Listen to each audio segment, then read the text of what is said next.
Sanibonani la ku-One Shophakama, ngibingile lo sifundo. Isisukile phakathi ka-DSD kanye no-King Nuba. Kubangwa le ntokazi nje le phakathi kwendawo umbukeli wethu okuwuNomzamo Mbatha. Uzokhumbula u-DSD kade ey'khalela ngale ntokazi uNomzamo Mbatha.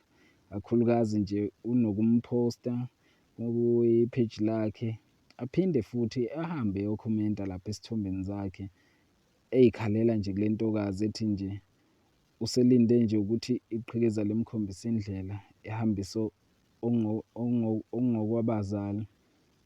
Kodwa ubese ephatheka kabi-ke u-DSD emva kokuthi uKing Nuba ehambe eyokhomenta lapha kwisithombe saNomzamo Mbatha. Ube-ke u-DSD esecela uKing Nuba ukuthi akahambe eyosusa leya comment yakhe ngokuphazama kweso nje, engaze emcele ukuthi ngabe ucela iy'nduku noma iqupha. Ngoba uma engayisusi leyo khomenti kushuthi bayodingana-ke impela, komele ewine oyedwa ukuze ezothola uNomzamo Mbatha. Cela nje mbukeli wethu, shiya uvo lwakho ngalolu daba mbukeli wethu. Ungakhohlwa ukulayikha, nokusubscribe-a, nokukhomenta ngaphansi kwe-comment section. Ngiyabonga.